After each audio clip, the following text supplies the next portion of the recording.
Hello and welcome to study with me. आज है 1 फरवरी और देख लेते हैं आज के सारे इम्पोर्टेंट करंट अफेयर्स को। देखिए, आज का जो पहला टॉपिक है ये है पिगेसस सब्जुडिस को लेकर, जिसमें बोला है गवर्नमेंट ने कि इसको कोई भी जरूरत नहीं है पार्लियामेंट में इसको डिबेट करने की, या no need for parliament debate. ठीक है। पिगेसस क्या है? तो पिगेसस एक मिलिट्री ग्रेड स्पेवेयर है जो कि बनाया गया है किसके द्वारा? इजराइल साइबर सिक्योरिटी फर्म के द्वारा बनाया गया है। एक एनएसओ ग्रुप टेक्नोलॉजीज है which is only sold to vetted governments. और ये जो स्पेवेयर है, मिलिट्री ग्रेड स्पेयर है, ये किसको बेचा जाता है? ये किसको सिर्फ बेचा जाएगा? वेटेड गवर्नमेंट्स को। वेटेड गवर्नमेंट्स यानी कि जांच की हुई सरकार जो है, सिर्फ उसी को ही ये बेचा जाएगा। रिसेंटली जो है न्यूयॉर्क टाइम्स ने ये रिपोर्ट किया है दैट इंडिया ने जो है पिगेसस स्पेवेयर, जो कि इसराइल के द्वारा बनाया है, इस इसराइल के द्वारा बनाया गया है, इसराइल साइबर सिक्योरिटी फर्म के द्वारा इसको इसने खरीदा है अपने इसराइल के एक वेपन डील के जरिए। ठीक है। अर्लियर सुप्रीम कोर्ट ने अपॉइंट किया था 3 member panel to look into the allegations of unauthorised surveillance using Pegasus spyware. Supreme Court ने अपॉइंट किया था पहले ही 3 मेंबर का एक पैनल को, जो कि इस एलिगेशन के लिए देखेगा, जो कि अनऑथराइज सर्विलेंस को लिए है। किसके मामले को लेकर? पिगेसस स्पेवेयर को लेकर। Communication surveillance in India takes place primarily under 2 laws. जो कम्युनिकेशन सर्विलेंस है ये इंडिया में 2 लॉ के अंतर्गत आता है।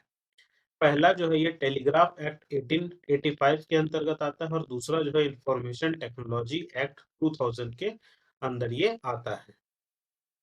तो दोनों ही लॉ के अंदर only government under certain circumstances is permitted to conduct surveillance and not private actors. यानी दोनों ही लॉ के अंतर्गत ये सिर्फ गवर्नमेंट के पास ही अधिकार है कि वो किसी सर्टेन सर्कमस्टांसेस में, किसी सिचुएशन में उसे ही परमिशन मिलेगी इस सर्विलेंस को कंडक्ट करने के लिए। किसी भी प्राइवेट फर्म या प्राइवेट एक्टर को इसमें सर्विलेंस करने के लिए अनुमति नहीं मिलेगी। ये दोनों ही लॉ में डिफाइन किया हुआ है। ठीक है। तो under telegraph act 1885 government can intercept calls only in certain situations like interests of sovereignty and integrity of India, friendly relations with foreign states। Telegraph act 1885 में ये बताया गया है कि गवर्नमेंट किसी की कॉल को ट्रेस कर सकती है, सर्विलेंस में डाल सकती है किसी खास सिचुएशन में, अगर बात आ जाए इंडिया के ऊपर, इंडिया के इंटरेस्ट या उनके सोवर्जिनिटी और इंटीग्रिटी पर अगर बात आ जाए, या फिर फ्रेंडली रिलेशन अगर फॉरेन स्टेट्स के साथ बरकरार रखने उस सिचुएशन पे पर बात आ जाए, तब जाकर इस टेलीग्राफ एक्ट 1885 के जरिए गवर्नमेंट जो है किसी के कॉल को इंटरसेप्ट कर सकती है, उसको सर्विलेंस में डाल सकती है। ठीक है, वो भी किसी खास सर्टेन सिचुएशन के तहत। ठीक है। तो ये these are same restricts imposed on free speech under article 19 clause 2। और ये आर्टिकल 19 क्लॉज 2 में भी इसी रेस्ट्रिक्शन को ध्यान में रखा गया कि फ्री स्पीच जो है वो इम्पोज किया जाएगा। ठीक है। Under IT procedure and safeguard interception monitoring and deception information rules framed deceptions and of information procedures and safeguards for interception, monitoring and description of information rules framed in 2009 under IT Act only competent authority can issue an order। और वो भी कोई competent authority होगी जो कि order को issue करेगी। ठीक है। कॉम्पिटेंट ऑथोरिटी कौन होगी? तो ये यूनियन होम सेक्रेटरी होगा, या फिर स्टेट सेक्रेटरीज होंगे इंचार्ज ऑफ होम डिपार्टमेंट के।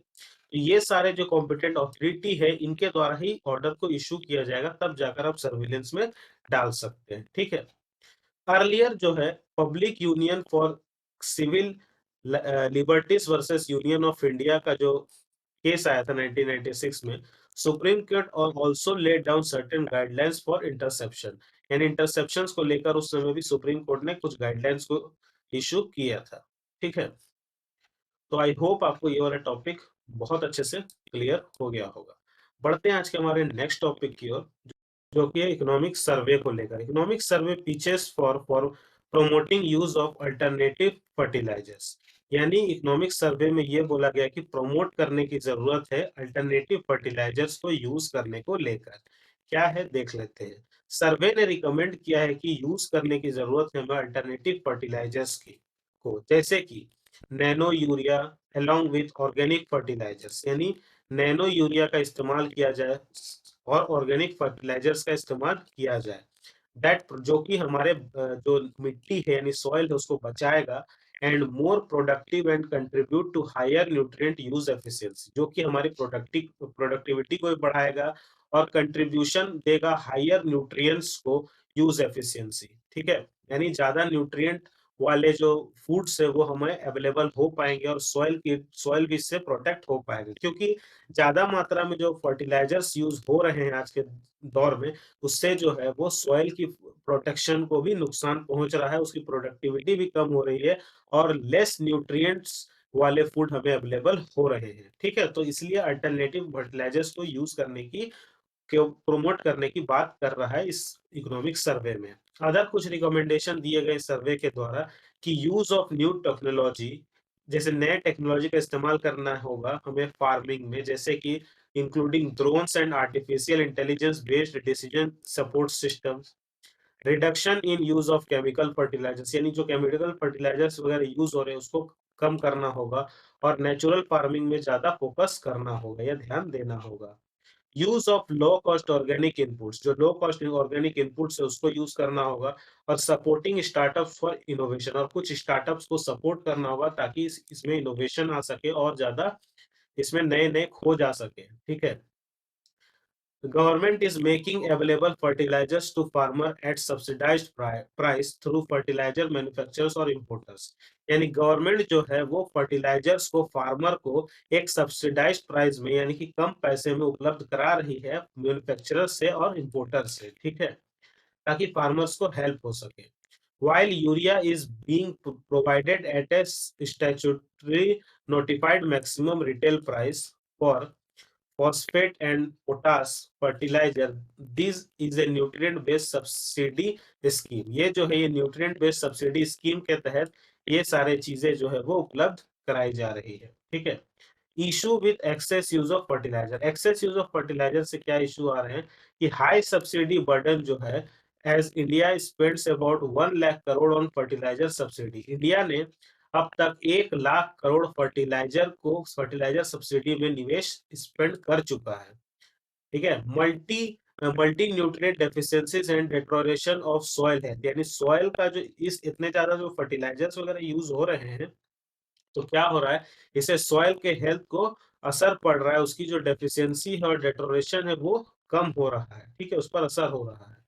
और possibility of nitrite contamination in ground water, और जो ग्राउंड वाटर है उसमें भी नाइट्राइट की कंटेमिनेशन, नाइट्राइट की मात्रा जो है बढ़ रही है। ठीक है, जिससे और भी कई सारी समस्याएं हो रही है।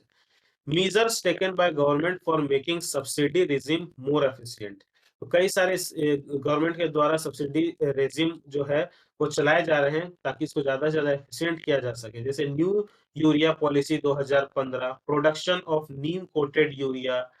ठीक है, promotion to latest technology such as coal gasification, implementation of direct benefit transfer, इस सारी चीजों को गवर्नमेंट के द्वारा लाया गया है ताकि इसमें जो है वो मदद हो सके। ठीक है, तो आई होप ये वाला टॉपिक आपको क्लियर हुआ होगा। बढ़ते हैं आज के हमारे नेक्स्ट टॉपिक की ओर। नेक्स्ट टॉपिक है केरला गवर्नमेंट को लेकर। केरला गवर्नमेंट ने ये प्रोजेस किया है law to limit Lokayukta power, यानी लोकायुक्त के पावर को कम करने के लिए, लिमिट करने के लिए प्रोजेस किया है लॉ में गवर्नमेंट, केरला गवर्नमेंट ने। क्या है न्यूज में देख लेते हैं। Proposed amendment to the Kerala Lokayukta act.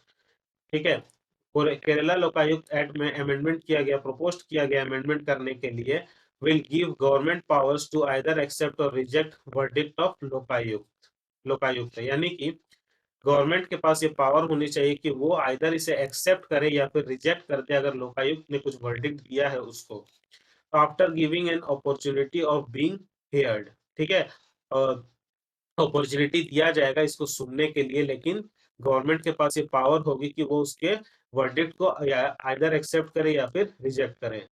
Currently जो क्या है कि एक पब्लिक सर्वेंट की जरूरत होती है to vacant office if directed by Lokayukta. अगर लोकायुक्त के द्वारा डायरेक्टेड किया जा रहा है तो उसमें एक वैकेंट ऑफिस की जरूरत होती है एक पब्लिक सर्वेंट की। ठीक है। लोकपाल या लोकायुक्त एक्ट जो है वो 2013 में प्रोवाइड किया था for a Lokpal for union and Lokayukta for states. यानी कि लोकपाल और लोकायुक्त एक्ट जो 2013 में आया था जिसमें यूनियन को एक लोकपाल दिया गया और लोकायुक्त स्टेट्स के लिए होगा। To inquire into allegation of corruption against certain public functionaries. यानी पब्लिक फंक्शनरीज यानी जो पब्लिक डिपार्टमेंट यानी सरकारी विभाग है उसमें जो करप्शन को लेकर जो है अगेंस्ट करप्शन जो है ये काम करेगा, इंक्वायरी करेगा, उसके लिए ये एक स्पेशल पोस्ट ये लाई गई थी। ठीक है। तो इसी में अमेंडमेंट करने की बात कर रहा है Kerala government. Lokpal consist of one chairman and maximum of 8 member. Lokpal में एक चेयरमैन होता है और मैक्सिमम उसमें 8 मेंबर हो सकते हैं। आउट ऑफ 8 मेंबर, 8 मेंबर में से 50% will be judicial member. 8 member में से 50% जो है वो जुडिशियल मेंबर होगा, यानी 4 जो है जुडिशियल मेंबर होगा। और minimum 50% will be from SC ST OBC और माइनॉरिटीज एंड वुमेन। और मिनिमम कम से कम 50% जो है वो SC से होगा, ST से होगा, OBC से होगा, माइनॉरिटी से होगा या फिर वुमेन होगा। ठीक है। तो इस तरह से देखा किया गया है। Members are appointed by president. Member जो है वो प्रेसिडेंट के द्वारा अपॉइंट किए जाएंगे on the recommendation of a selection committee headed by prime minister. किसके रिकमेंडेशन पर? वो भी एक कमेटी में सिलेक्शन कमेटी होगा जो कि हेड किया जाएगा प्राइम मिनिस्टर के द्वारा। तो उसके रिकमेंडेशन पर प्रेसिडेंट जो है अपॉइंट करेगा मेंबर्स को। टर्म ऑफ ऑफिस क्या होगा for Lokpal chairman and member is 5 year और until the age of 70 years. 5 साल का होगा या फिर 70 ईयर, जो पहले हो जाएगा उस उतना टर्म होगा ऑफिस का, चेयरमैन का भी और मेंबर का भी। लोकायुक्त होता है ये स्टेट के इक्विवेलेंट होता है of the central Lokpal and are provided for under Lokpal and Lokayukta act 2013। Regarding Lokayukta the act creates mere framework. ठीक है। Regarding Lokayuk, the Act creates a merry framework, leaving it to the states to decide the specifics. Following the Act and the intervention of Supreme Court, most states have now set up Lokayuks. अब काफी state ने supreme court के intervention के बाद काफी state ने लोकायुक्त को setup किया है। ठीक है। तो आई होप ये वाला टॉपिक आपको क्लियर हुआ होगा। बढ़ते हैं आज के हमारे नेक्स्ट टॉपिक की ओर। नेक्स्ट टॉपिक जो है economic survey bats for green financing framework. क्या है ये? तो ग्रीन फाइनेंस क्या है? तो green finance refers to the financial agreements that are specific to the use of projects that are environmentally sustainable। यानी ग्रीन फाइनेंस जो है ऐसे फाइनेंशियल एग्रीमेंट होते हैं जिसमें कि ऐसे प्रोजेक्ट्स होते हैं जो इन्वायरमेंटली सस्टेनेबल होता है, या फिर projects that adopt the accepts of climate change. यानी क्लाइमेट चेंज के एस्पेक्ट्स को ध्यान में रखते हुए इसे अडॉप्ट किया जाता है इस प्रोजेक्ट को। इसमें इंक्लूड होता है clean energy project, clean transportation, clean efficient project. ठीक है। लाइक जैसे green building, waste management, sustainable water management projects etcetera. In order to meet the financial needs for these types of projects, new financial instruments such as green bonds, carbon market instruments, जैसे कि carbon tax and new financial institutions, example green bank and green funds are being established. ठीक है। Significance क्या है green finance का? तो ये help करता है एड्रेस करने के लिए चैलेंजेस जो सस्टेनेबल इकोनॉमिक ग्रोथ में आते हैं उसमें, और प्रोटेक्ट और सस्टेनेबली इंप्रूव करता है एनवायरनमेंट को। कुछ चैलेंजेस भी हैं ग्रीन फाइनेंसिंग में, जैसे हायर बोरोइंग कॉस्ट है इसका, false claims of environmental complaints, cruelty of green loans definitions. Initiatives क्या लिए गए हैं इंडिया के द्वारा? तो आरबीआई सस्टेनेबल फाइनेंस ग्रुप है। ठीक है। साथ ही साथ task force on sustainable finance और स्मॉल रिन्यूएबल एनर्जी सेक्टर है अंडर इट्स प्रायोरिटी सेक्टर। तो इस तरह के कई सारे इनिशिएटिव्स जो है इंडिया के द्वारा चलाए गए हैं। ठीक है। नेक्स्ट जो टॉपिक है, आई होप ये वाला टॉपिक आपको क्लियर हुआ होगा, क्लियर हो गया होगा। नेक्स्ट नेक्स्ट टॉपिक है होयसाला टेम्पल को लेकर। Hoysala temples are India's nomination for world heritage site. यानी होयसाला टेम्पल जो है ये वाला, ये होयसाला टेम्पल है। तो ये होयसाला टेम्पल जो है ये नॉमिनेट हुआ है वर्ल्ड हेरिटेज टैग टैग के लिए, ठीक है।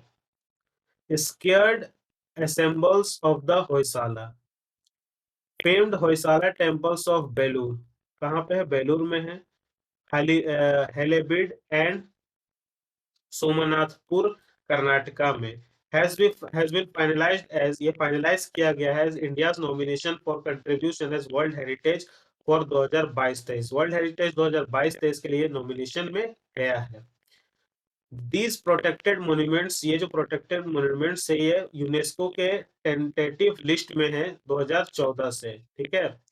Set in the foot hills of, ये कहाँ पे है? ये वेस्टर्न घाट के फुट हिल्स में है। स्केयर्ड एसेंबल्स इंक्लूड, इसमें इंक्लूडेड है जैन टेम्पल्स, ठीक है, हिंदू टेम्पल्स, जैना temples, secondary structures, interacted sculptures and iconography, temple dances and music etcetera. ये जो development of spiritual beliefs of Vaishnavism, Shaivism and Jainism, ठीक है। चिनकपाबा टेम्पल जो बेलूर में है और होयसालेश्वर टेम्पल जो है Halebid are considered as a masterpiece of Hoysala art. ये मास्टरपीस ऑफ होयसाला आर्ट का एग्जांपल है। Hoysalas ruled around Karnataka from 11th to 13th century. जो होयसालास थे उन्होंने रूल किया है कर्नाटका में 11वीं और 13वीं शताब्दी में, 11th to 13th सेंचुरी में। अदर कुछ फीचर्स है वो देख लेते हैं। जैसे आर्किटेक्चर ऑफ द होयसाला जो है वो हाइब्रिड ऑफ द नागारा एंड द्रविडियन स्टाइल में, ये नगारा और द्रविडियन स्टाइल दोनों में ये बना हुआ है। मोस्ट जो है इसमें रिमार्केबल जो आर्किटेक्चरल अचीवमेंट्स है इज इंटेलेक्चुअल केव्ड, जो केव्ड स्टोन्स है उसका, temples in star shaped plans, temples जो है वो स्टार शेप में बने हुए हैं और इसमें केव्ड स्टोन्स जो है इसमें इसका यूज है इसमें, ठीक है। टेम्पल्स जो है usually built in a raised plinth known as a jagati, ठीक है। एक ऊंचे स्थान पर ये टेम्पल बना हुआ है। ये जो जमीन है इससे कुछ ऊंचे स्थान पर इसको जगती बोला जाता है। इसके ऊपर टेम्पल का निर्माण हुआ है which provide a path to devotees for, ठीक है, ऑफ द टेम्पल, ताकि इसमें डिवोशन या लोग जो है प्रेयर वगैरह कर कर खड़े होकर कर सके, इसके लिए ये जगह बनाई गई है। Both open and close mandaps can be found in Hoysala architecture. कुछ ओपन या फिर कुछ क्लोज्ड मंडप्स आपको देखने को मिल जाते हैं होयसाला आर्किटेक्चर में। कल्याणा आर कॉमनली फाउंड, कल्याणा जो है वो इसमें मिलता है, कॉमनली मिल जाता है, ठीक है। तो ये सारी बातें हैं होयसाला आर्किटेक्चर, होयसाला टेम्पल को लेकर, जो कि वर्ल्ड हेरिटेज टैग के लिए नॉमिनेशन में गई है और ये ऑलरेडी यूनेस्को के टेंटेटिव लिस्ट में है 2014 से। वर्ल्ड हेरिटेज 2022-23 के लिए गई है होयसाला टेम्पल, ठीक है। बढ़ते हैं आज के हमारे नेक्स्ट कुछ एडिशनल न्यूज की ओर। पहला जो है वो है यूनाइटेड नेशंस सिक्योरिटी काउंसिल को लेकर, क्या है? तो India and Russia agreed to defence cooperation at UNSC. India और रशिया ने एग्री कर लिया है डिफेंस कोऑपरेशन के लिए यूएनएससी के साथ। UNSC is one of the 6 principal organs of United Nation. UNSC जो है 6 प्रिंसिपल ऑर्गन जो है यूनाइटेड नेशन का उसमें से एक है। Primary responsibility for it has been primary responsibility for maintaining international peace and security। ये रिस्पॉन्सिबल होता है मेंटेनिंग इंटरनेशनल पीस और सिक्योरिटी किस तरह से बनी रहे उसको ध्यान में रखता है। Under UN charter all members जो है वो are obligated to comply with council decisions। UNSC is composed of 15 members। UNSC में 15 मेंबर्स होते हैं। India began its 2 years term as a non-permanent member। 2 साल से वो नॉन परमानेंट मेंबर है यूएनएससी का in January 2021 and will hold the position until the end of 2022। This is India's 8th term as a non permanent member. India का ये 8वां term है non permanent member के तौर पर, ठीक है। नेक्स्ट टॉपिक है India raises incorrect depiction of countries map with WHO. India ने रेस किया है कि इनकरेक्ट डेपिक्शन जो है कंट्री के मैप को लेकर डब्ल्यूएचओ के पास, कि वर्ल्ड हेल्थ ऑर्गेनाइजेशन जो कोविड-19 डैशबोर्ड है, Jammu and Kashmir has been shown as a part of China and Kashmir. यानी डब्ल्यूएचओ ने कोविड-19 जो डैशबोर्ड तैयार किया उसमें जम्मू कश्मीर को उन्होंने चाइना और पाकिस्तान का पार्ट दिखा रखा है, जो कि गलत है। इसको लेकर इंडिया ने रेस किया है, ठीक है। India's framework regarding geospatial data. In 2021, Department of Science introduced guidelines for acquiring and producing geospatial data and geospatial data services, including maps. Guideline has been especially removed all requirements of licensing, permission, and clearance except for certain limits categories. ठीक है? Geospatial data maps were regulatory by various policies. ठीक है, तो इस चीज को लेकर India ने रेस किया है कि ये इनकरेक्ट है। आपने जम्मू एंड कश्मीर को कैसे चाइना और पाकिस्तान का भाग दिखा रखा है, तो इस चीज को लेकर इन्होंने रेस किया है। ठीक है, डब्ल्यूएचओ को। ठीक है, तो इस ये इम्पोर्टेंट हो जाता है। नेक्स्ट है prime ministers national relief fund. Prime minister national relief fund, prime minister has approved and x grata from Prime Minister National Relief Fund for the victims of Stampede at माता वैष्णो देवी भवन। माता वैष्णो देवी भवन में जिस जो हादसा हुआ था उसको लेकर एक एक्स ग्रांट एक ग्रांट करने की, एक एक्स्ट्रा जो है अमाउंट ग्रांट करने की अप्रूव दे दी है प्राइम मिनिस्टर ने अपने prime minister national relief fund से। इसके बारे में बताया तो इसका एस्टेब्लिश हुआ था 1948 में against displaced person from Pakistan. जो पाकिस्तान से डिस्प्लेस्ड पर्सन थे, जो उनको उस समय ये पब्लिक कंट्रीब्यूशन के लिए 1948 में इसका एस्टेब्लिशमेंट हुआ था। Utilise to render immediate relief to families and those killed in natural calamities. ये इमीडिएट रिलीफ प्रोवाइड करता है ऐसे फैमिली को जो मारे गए हैं नेचुरल कैलेमिटीज को लेकर, जैसे फ्लड हो गया, अर्थक्वेक हो गया, इस सब चीज को लेकर। And does not get any budgetary report, इसका कोई बजटरी रिपोर्ट नहीं तैयार होता है। It accept voluntary contribution, voluntary contribute किया जाता है इंडिविजुअल्स के द्वारा, किसी ऑर्गेनाइजेशंस के द्वारा, ट्रस्ट के द्वारा, या फिर एक्सेट्रा। ठीक है, नेक्स्ट है माइनॉरिटी स्टेटस को लेकर है न्यूज में। Supreme court pulled up center for not taking a stand on clear seeking identification of minorities at the state level and minority status for Hindus in states where their numbers are low। ठीक है, supreme Court ने ये pulled किया centre में कि know taking, कोई stand लेने की जरूरत नहीं है identification of minorities at the state level में। और माइनॉरिटीज जो स्टेट हिंदूज के लिए जो माइनॉरिटीज है ऐसे स्टेट में जहां उनकी संख्या कम है। Government fail to file its reply to the 2020 plea. Government ये फेल रही है फाइल करने में 2020 क्लियर को रिप्लाई करने के लिए। ठीक है, ठीक है, नेक्स्ट है 30 years of national commission for women. National commission for women का 30 साल पूरा हो चुका है। ये एक स्टैट्यूटरी बॉडी है, 1992 में इसका सेटअप हुआ था। National commission of women's act 1990 के तहत ऑब्जेक्टिव है इस कमीशन का ये review constitutional and legal safeguard provide करता है वुमेन को, रिकमेंड करता है to review constitutional and legal safeguards for women, recommend remedial legislative measures, facilitate redressal of grievances and advise government on all policy matters affecting women. Members include a chairperson and 5 other members nominated by central government। ठीक है, next topic है core sector industries को लेकर। तो office of economic adviser जो है department of promotion of industries release index of 8 core industries है। 8 core industries में कौन कौन से आते हैं जो कि वेटेज करते हैं हाईएस्ट टू लोएस्ट, जैसे refinery products, electricity, steel, coal, crude oil, natural gas, cement, fertilisers.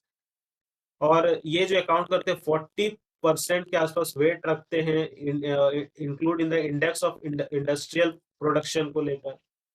Mapping their health provides a fundamental understanding of state of the economy. ठीक है, कौन कौन से कोर सेक्टर वो ध्यान में रखने वाली बात है इसमें।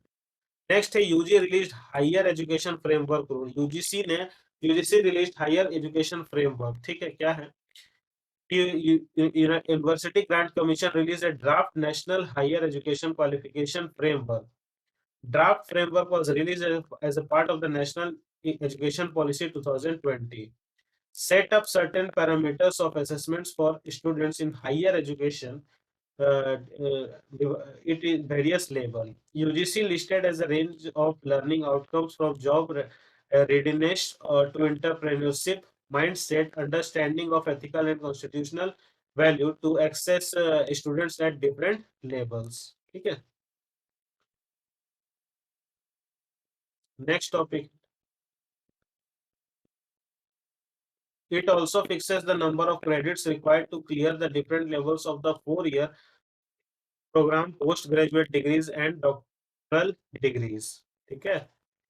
नेक्स्ट है green climate fund. World's largest green climate fund mandate to support developing countries. ये वर्ल्ड लार्जेस्ट क्लाइमेट फंड है जो कि सपोर्ट करेगा डेवलपिंग कंट्रीज को. ऑपरेट किया जाएगा through a national of educated entities and delivery partners.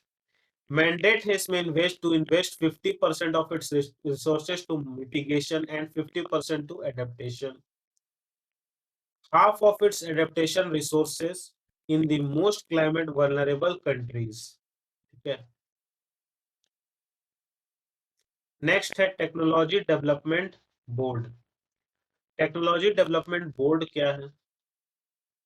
Application have been invited from India's women scientists and entrepreneurs for India National Technology Excellence Award, Excellence Award for the National Tech Excellence Awards for Women 2022. Award has been instituted by Technology Development Board. About Technology Development Board, it was constituted in 1996 as a statutory body. It was constituted in 1996. It was constituted in 1996 as a statutory body of Department of Science and Technology to promote development and commercialization of indigenous technology, imported technology for wider application. Indigenous technology and adaptation of imported technology for wider application. ठीक है. Last topic आज का हमारा पेरोप्स पेरोप्स स्काइट के बारे में. पेरोप्स स्काइट क्या है? तो Indian scientist have devised a new process of increasing the efficiency and stability of perovskite solar cells. ठीक है. Perovskites are a family of metals specific crystal structure, the mineral with that structure, flexibility, lightweight and semi transparency. ठीक है. Potential for high performance and low production costs. ठीक है. Solar cells को किस तरह से इम्प्रूव किया जाएगा, उसको स्टेबिलिटी और एफिशिएंसी किस तरह से इंक्रीज करने के लिए इसका यूज किया जाएगा. ठीक है. ताकि परफॉर्मेंस अच्छा हो सके और लो प्रोडक्शन कॉस्ट इसमें लगे. ठीक है.